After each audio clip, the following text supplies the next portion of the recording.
Hello, thanks for joining me. I'm talking today briefly on this live stream about which has the title "For People Reluctant to Speak, Nervous Wrecks Who Mumble," and that is actually the title came to me this morning because I got a message from someone on excuse me on Facebook. It was actually I was talking in a group that I belong to, I suppose it's a businessy kind of network for self-employed people.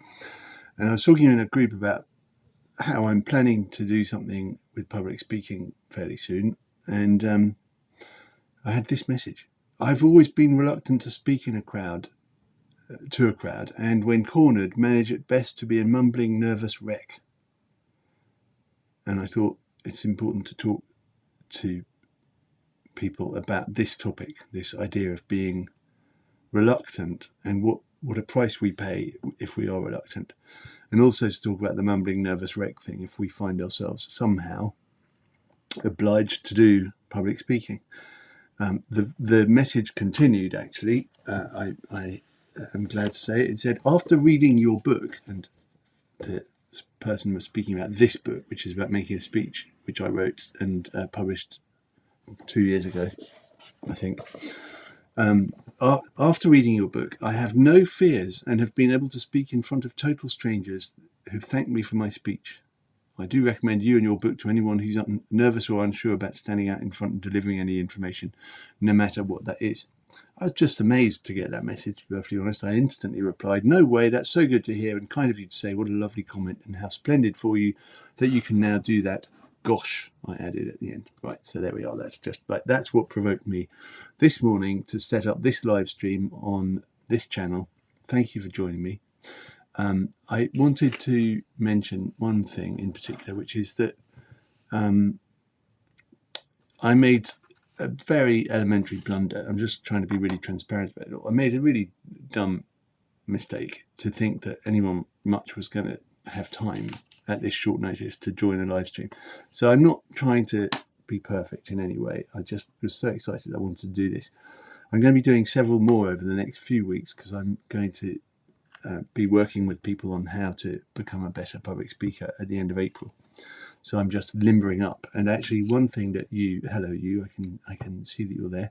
One thing that I am experimenting with in this live stream is some software which enables me to live stream at the same time to Facebook and YouTube.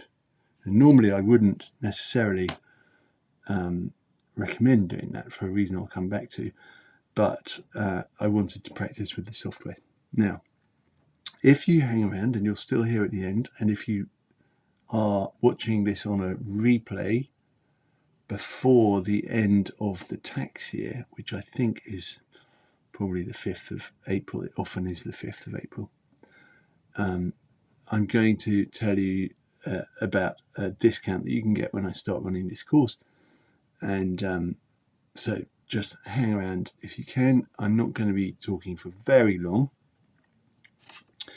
I want to talk a little bit about that pain, that awkwardness, that reluctance to speak, and that running away and the hiding.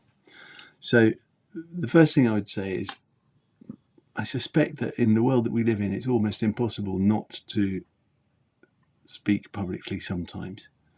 And look what I'm doing now, and this is available to absolutely everyone. I could be talking to people who will see this in the same moment that I'm speaking on one of these platforms, or I could be speaking to people who will watch it later.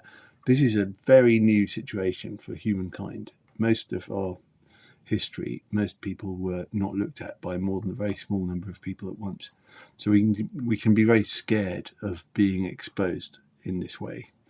So we have to learn to overcome that. And I would suggest that it's increasingly difficult to get away with not ever speaking in front of a group of people, not only because of work, where a lot of workplaces now require it somehow or other. Like I'm self-employed and I'm doing this, and people in offices have talked to me, and I go and work with people in offices to help them with their public speaking. it's very hard to avoid and to make any kind of progress in your work if you don't do public speaking. And in life, I remember some of the talks that I've had to give were at really big life occasions involving obviously marriage, but also death, funerals, and I wouldn't want to not do those things. So since these things might well come up, it's a good idea to practice and to be ready for them.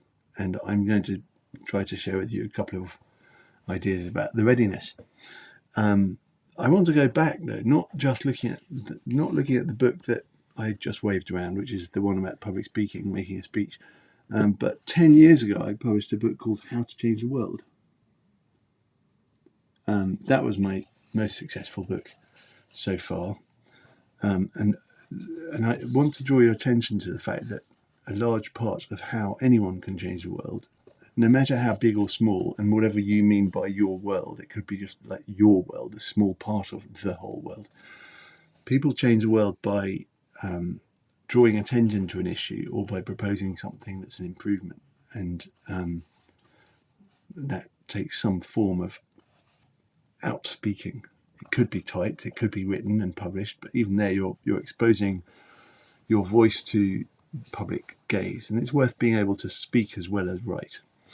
So just from the very beginning of this book, How to Change the World, when we talk about the ways the world frustrates us, we often reach for terms like the system or the status quo, and shrugging, complain that we're powerless.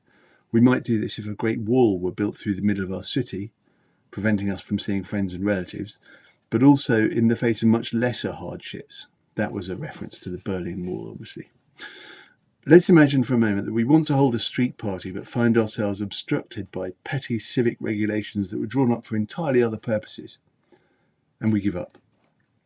With terms as abstract as the system or the status quo, it can be hard to see our own complicity in the problem. The truth is that we do have a choice. We could try to change the regulations that obstruct us or even disregard them. The choice is entirely ours. And I won't go on much longer with that. But the point is that if there's anything that you want to do to change the world, and after a certain time just grumbling quietly to yourself at home doesn't really satisfy, if you want to make a big change in the world, you're going to want to do something dramatic and actually tell people about it. As I say, whether by writing or by speaking, and my experience as a writer and a speaker is that they're basically the same thing. You just have to think about communication as one single thing. And just to keep this live stream incredibly short, I want to tell you for the moment just one thing. I'm going to do more of these live streams, and there'll be more planned in advance, and I'll give you more notice to join me. And I'm also probably going to do them on other platforms. I haven't quite worked out yet where I want to do these mostly. But the first thing I would say about speaking and about feeling reluctant and about getting into a nervous wreck and mumbling, it's almost impossible to be afraid and to be reluctant and to mumble and everything if you can just remember to stop thinking about yourself. As soon as you start thinking that your utterance is to be in service of other people, of course you don't mumble, because you want to be of service to those people, so you want them to hear you.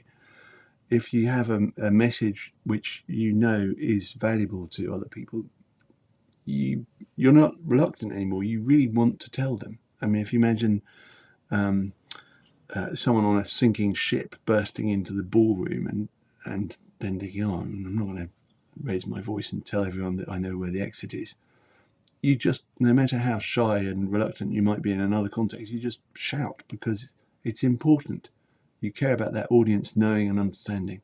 So my simple solution just for this live stream is think about the people that you're here to serve. Don't think about you.